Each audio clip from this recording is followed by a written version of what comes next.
চঞ্চল দাস হয়ে গিয়েছেন চঞ্চল নার্জিনারি। তফসিলি উপজাতি দম্পতিকে বাবা ও মা বানিয়ে নাম তুলেছেন ভোটার তালিকায়।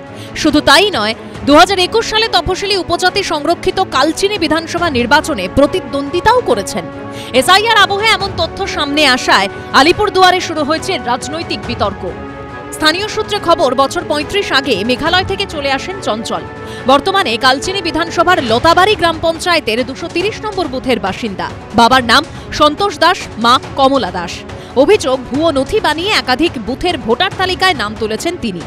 লতাবাড়ি গ্রাম পঞ্চায়েতের 230 নম্বর বুথের ভোটার তালিকায় 533 নম্বরে নাম রয়েছে চঞ্চল দাসের, যেখানে বাবার নাম রয়েছে সন্তোষ দাস।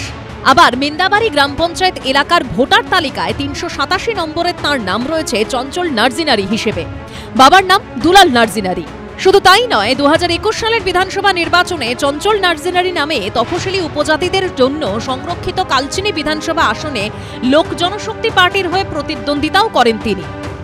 কালচিনি 11 নম্বর বিধানসভা আমি 2021-এ দাঁড়িয়েছিলাম। কোন দলের হয়েছে? এলজেপি, লোক জনশক্তি পার্টি। আপনার পরিবারের সবাই তো জেনারেল দেখছি, দাস না, আমি ছোটোর থেকে ওইখানেই মানুষ হয়েছি, ওইখানেই বড় হয়েছি। আমি তাকেই চিনি মা বাবা। দুলাল নার্জিনারি, সবিতা নার্জিনারিকেই চিনি আমি মা বাবা। তারা আমাদের ওইখানকার যে পঞ্চায়েত রয়েছে সেই পঞ্চায়েত ভেরিফিকেশন কুটনি করে তারপরে আমার কাগজপত্র সব কিছু করা হয়েছে। পঞ্চায়েত বলতে কোন পঞ্চায়েত? কারণ কি ওর নাম তো উঠছে, আমরা যা জানি 2019-এর আগের থেকে নাম ওর এখানে। কখন ছিল দাস, কখনো করছে চক্রবর্তী, এখন দেখি নার্জিনারি। তো ওর টাইটেল বারে বারে চেঞ্জ হচ্ছে, জানি না কীভাবে করতেছে, কী করতেছে না জানি না। এখন বলছি অ্যাডপ্ট কখন করে? যখন ওর মা বাবা যদি না থাকে, বাড়িতে মা আছে, তখন যখন ওর নাম ছিল তখন ওর বাবা ছিল। তো অ্যাডপ্টটা কীভাবে হলো সেটা আমি জানি না। আসল কথা, আপনি নার্জিনারি বলছে, নার্জিনারির বাইরে কেউ চেনে না ওনাকে। তো নার্জিনারি ইউজ করছে কীভাবে সেটাও জানি না। অভিযোগ, মেন্দাবাড়ি গ্রাম পঞ্চায়েত এলাকার বাসিন্দা দম্পতি দুলাল নার্জিনারি ও সবিতা নার্জিনারিকে বাবা মা সাজিয়ে ভোটার তালিকায় নাম তুলেছেন চঞ্চল। ছেলের নাম চঞ্চল নার্জিনারি।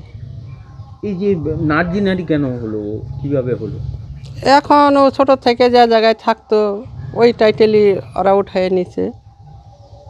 কার কাছে থাকতো উনি?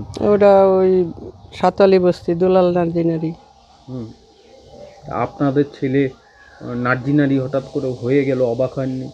না, আমি অবাক হইনি। আমাদের দুই বাড়ির মধ্যে কোনো বিভেদ নেই। ঘটনা জানাজানি হতে চঞ্চলকে সন্তান হিসেবে অস্বীকার করেছেন নার্জিনারি দম্পতি। এক ছেলে এক মেয়ে। আচ্ছা, এই যে চঞ্চল নার্জিনারি, এ কেউ হয় না, আমার কেউ হয় না। মানে আপনার পরিবারের কেউ না? না, আত্মীয় আত্মীয়তাদের কোনো স্বজনই নাই। ওর ও হলো বাঙালি আর আমার আলাদা মেয়ে সম্প্রদায়ের। কী করে মিলবে? আর চেহারাও তো মিলছে না। এমনি চেনেন ওকে? না, হঠাৎ করে আসছে, আচ্ছা। চিনতাম না। ঘটনাকে নিয়ে শুরু হয়েছে রাজনৈতিক চাপানুতর। একটা ভোটার আছে চঞ্চল দাস, বাবার নাম সন্তোষ দাস।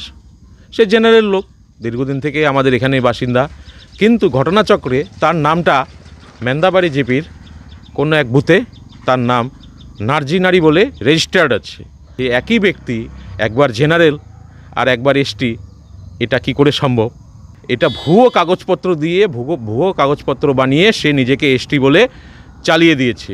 অনেকেই এই সরকারটাকে কোনোভাবে বিপদে ফেলবার অনেক প্রচেষ্টা এর আগেও আমরা লক্ষ্য করেছি, শুধু চঞ্চল বলে না। এটা তো নিন্দনীয় যে যদি আমার এই হ্যামিল্টনগঞ্জ এলাকায় কেউ এরকম করে থাকে, তো সেটা সরকারকে তদন্ত সাপেক্ষে সেগুলো দেখা উচিত এবং উপযুক্ত ব্যবস্থা নেওয়া উচিত। এই বিষয়ে আলিপুরদুয়ারের মহকুমা শাসক ও ইআরও দেবব্রত রায় জানান, আমাদের কাছে এই ধরনের অভিযোগ আসেনি। অভিযোগ এলে গুরুত্ব সহকারে দেখা হবে। অরিন্দম সেনের রিপোর্ট, এবিপি আনন্দ, আলিপুরদুয়ার। এবিপি আনন্দ, এগিয়ে থাকে, এগিয়ে রাখে।